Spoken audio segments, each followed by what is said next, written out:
আগের বোর্ডের নির্বাচিত ডিরেক্টর যারা পালিয়ে যাননি এরকম 7 জন, আরও পরিবর্তিত 2 জন। এনএসসির যেই 2 জন নতুন ইনক্লুশন হয়েছে 2 জনের পরিবর্তে, তাহলে আবার 9 জন ডাইরেক্টর হয়ে গেল। এইবার এই 9 জন ডাইরেক্টরের ভিতর থেকে একজন প্রেসিডেন্ট, যেহেতু তখন ওই সময়ের ভিতরে আবার পাপন সাহেব পদত্যাগ করেছেন, তার রেজিগনেশন পেপার সাবমিট করেছেন যে উনি প্রেসিডেন্ট পদ থেকে উনি পদত্যাগ করছেন।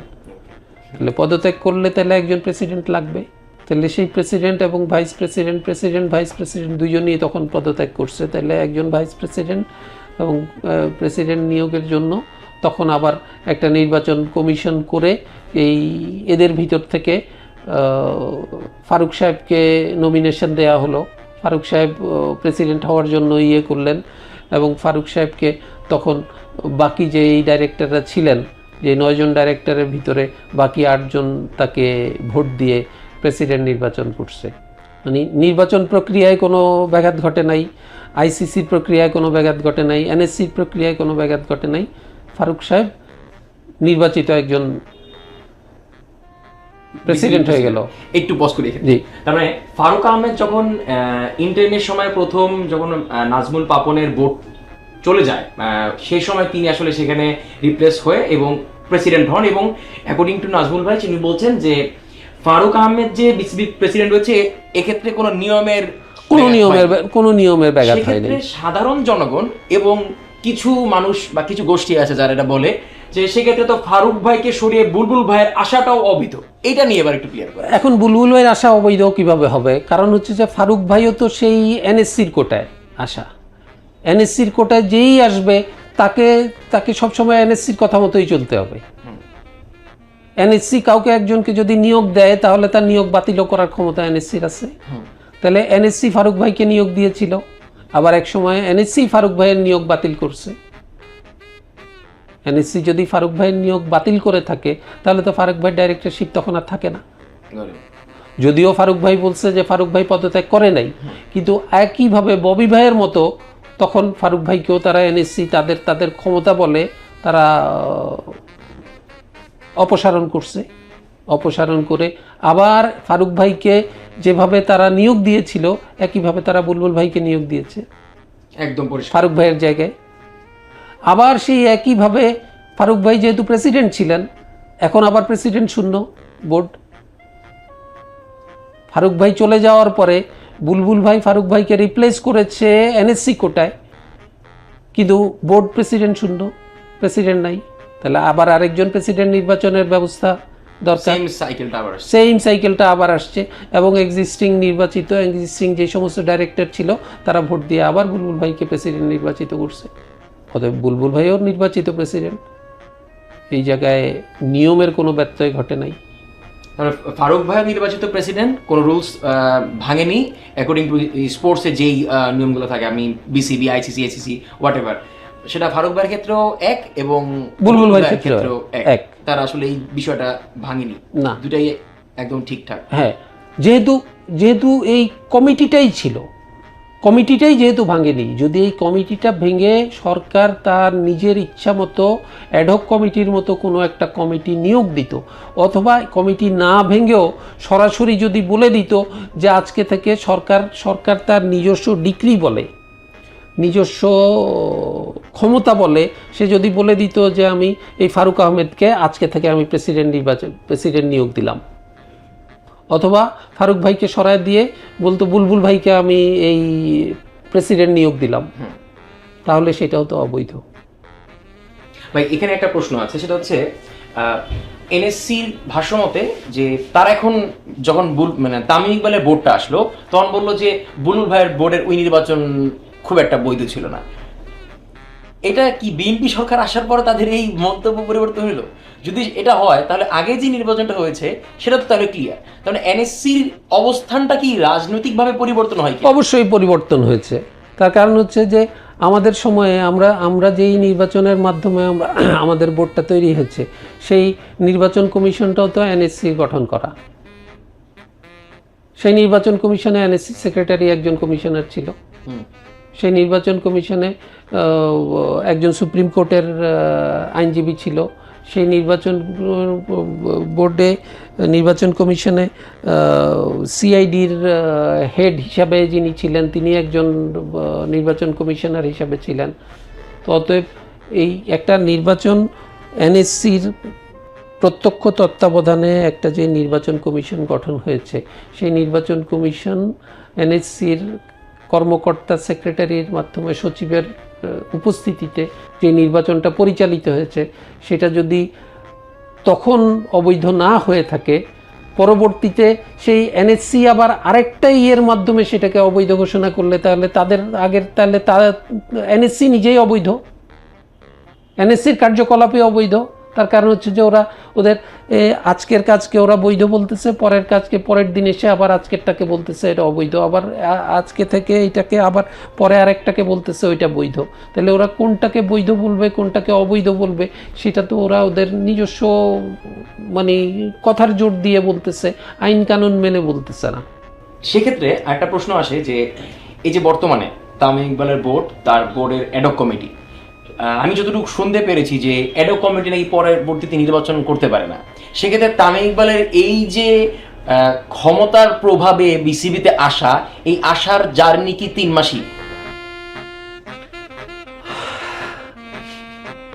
এটা আমি বলতে পারবো না, এই কারণে তার কারণ হতে পারে, হ্যাঁ মুড সুইং হতে পারে।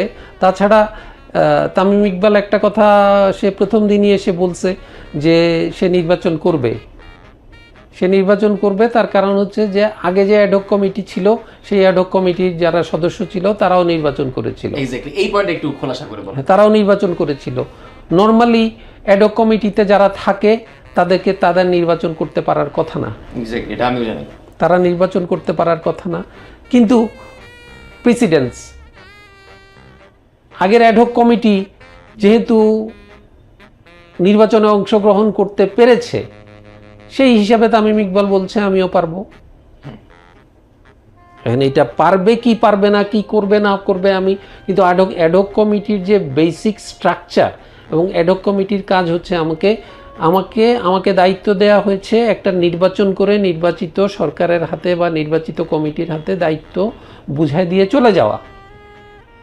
এখন আমি যদি সেই নির্বাচন প্রক্রিয়ার অংশ হয়ে যাই তাহলে আমি তো আর সেই কমিটির আমার কি, তাহলে তো এটা ইন্টারিম কমিটি হলো না। তাহলে তামিম ইকবাল আসার আগে, এর আগে বুলুল ভাই, ফারুক ভাই আসছেন, তারা অ্যাডহক কমিটি ছিল না? না, তখন অ্যাডহক কমিটি, তখন পূর্ণাঙ্গ কমিটি ছিল এবং বিসিবি নিয়ম অনুযায়ী যেই কমিটি থাকবে সেই কমিটিই আরেকটা নির্বাচন করে দিয়ে যাবে। দেশের সরকার যেহেতু সরকার থাকাকালীন সময়ে যে নির্বাচনটা হয়, তখন তো সরকার পদত্যাগ করে নির্বাচন হয় না। একইভাবে এই বোর্ডটা থেকে এই বোর্ডটা নিজস্ব মেয়াদকালীন সময়ের ভিতরেই আরেকটা পরবর্তী নির্বাচনটা সম্পন্ন করবে। কিন্তু বোর্ড তো নির্বাচন করে না, নির্বাচন তো করে নির্বাচন কমিশন। একটা ইন্ডিপেন্ডেন্ট নির্বাচন কমিশন ফর্ম করে দেওয়া হয়, সেই নির্বাচন কমিশন তার মতো করে নির্বাচন করে এবং সেখানে যারা যারা প্রতিনিধিত্ব করা দরকার, যারা যারা পার্টিসিপেট করা দরকার তারা পার্টিসিপেট করে। এখন দেখার বিষয় হচ্ছে যে ভোট দেওয়ার ভিতরে কোনো ধরনের কারচুপি হয়েছে কিনা। বুলবুল ভাই নির্বাচিত প্রেসিডেন্ট হয়েছে নির্বাচনের মাধ্যমে, ওই নির্বাচনের আগে তো বুলবুল ভাই অ্যাডহক কমিটির সদস্য ছিলেন না। অ্যাডহক কমিটি তো ছিলই না, অ্যাডহক কমিটি থাকলে না অ্যাডহক কমিটির সদস্য থাকবে, উনি তো পূর্ণাঙ্গ কমিটির সদস্য ছিল। এই একটা একটা কনসেপ্ট সোশ্যাল মিডিয়ায় আসলে আপনারা দেখেন, আমিও দেখি প্রায়, এই জন্য বারবার আমি পয়েন্টটা আনছি যাতে সাধারণ দর্শকরা বুঝতে পারে, কারণ তারা প্রায় ভাবে যে বুলবুল ভাইয়ের ওই বোর্ডটাও অ্যাডহক কমিটি ছিল, বুলবুল ভাই নিজে নিজে নির্বাচন দিছে, নিজে নিজে বলছে না, সেটা তো আমি বললামই শুরুতে যে ফারুক ভাই কিভাবে আসছে, ফারুক ভাইয়ের রিপ্লেসমেন্টে পরে বুলবুল ভাই কিভাবে আসছে, এরপর ওই বুলবুল ভাই। তার কারণ হচ্ছে যে এই পাপন সাহেবের যে বোর্ডটা ছিল, যেই বোর্ড ছেড়ে ওনারা সবাই পালিয়ে গেছেন, সেই বোর্ডের মেয়াদকাল ছিল অক্টোবর 2025 সাল পর্যন্ত। তাহলে অক্টোবর আমাদের নির্বাচনটা কবে হয়েছে? অক্টোবর 2025-এ। তার মানে হচ্ছে এই বোর্ডের মেয়াদকালীন সময়ের ভিতরেই নির্বাচন হয়েছে। তাহলে বোর্ডের মেয়াদকালীন সময়ের ভিতরে যদি নির্বাচন হয়ে থাকে, বোর্ডের মেয়াদকালীন সময়ে যদি ওই বোর্ডটাকে ডিজলভ না করে দেয়া হয়ে থাকে, যদি ওই বোর্ডটাকে ভেঙে দেয়া না হয়ে থাকে, ওইটার কার্যকারিতা স্থগিত না করা হয়ে থাকে, তাহলে অ্যাডহক কমিটি আসার কোনো কারণ আছে? না, কোনো অ্যাডহক কমিটি নাই। তাহলে ওটা তো পূর্ণাঙ্গ কমিটি। সো তখন অ্যাডহক কমিটির দরকারও পড়েনি, নিয়ম অনুসারে যেহেতু একটা টাইম পিরিয়ড শেষ হওয়ার পরেই তাতে নির্বাচন দিতে হয়, সো নির্বাচনের প্রক্রিয়ার মাধ্যমেই তারা নির্বাচন হয়েছে। নির্বাচনী প্রক্রিয়ার মাধ্যমে বুলবুল ভাই সহ আমরা যারা নির্বাচনে অংশগ্রহণ করেছি আমরা এসেছি সবাই। তো আশা করি এই 3টা বোর্ডের ব্যাপারই নাজমুল ভাই বললেন, আপনারা নিশ্চয়ই একটু ক্লিয়ার হয়েছেন যে কিভাবে ফারুক আহমেদ এসেছিলেন, তার বোর্ডটা অ্যাকর্ডিং টু হিম বৈধ, বুলবুল ভাইয়েরটাও বৈধ, এবং তামিম ইকবালটা কেন অবৈধ সেটা তিনি ব্যাখ্যা করেছেন। আমরা একটু এই বোর্ডের প্রসঙ্গ থেকে একটু বাইরে আসি।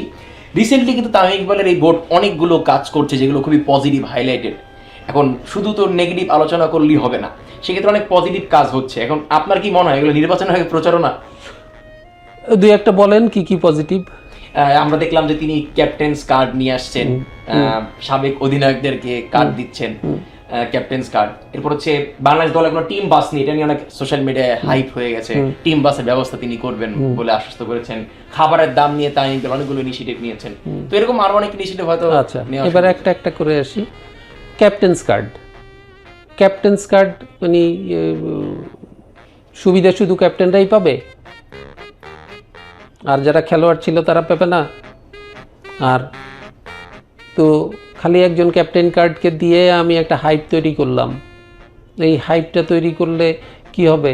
আমার কার জন্য করতেছি? আমি যেহেতু একটা নির্বাচনের প্রস্তুতি নিতেছি, অতএব আমি এই জিনিসগুলি আমি এক একটা করে হাইপ তৈরি করতেছি, আমি স্টান্ট তৈরি করতেছি। আচ্ছা, তারপরে হচ্ছে বাসের বিষয়টা আসছে। আমরা আসার আগে টিম বাস যেটা হয়েছে সেটা 50 থেকে 60 হাজার টাকা প্রতিদিনের জন্য টিম বাসের পিছে খরচ করা হতো।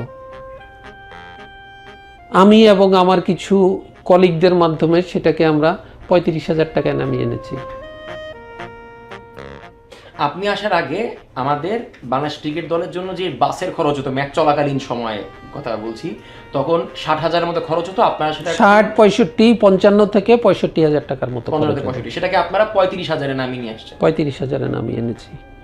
এবং তাহলে তার মানে কি, এই 35,000 আর 60,000 টাকা বা 65,000 টাকার ভিতরে পার্থক্য কত? 30-35,000 টাকা। অবশ্যই এই 30-35,000 টাকার যে পার্থক্য, এই পার্থক্যটা কোথায় গেছে? নিশ্চয়ই কারো পকেটে যেত। আমি বাস বদলাই নেই, আগে যেই বাস আসতো পরেও সেই বাসই আসছে, শুধুমাত্র টাকার অঙ্কটা পরিবর্তন হয়ে গেছে।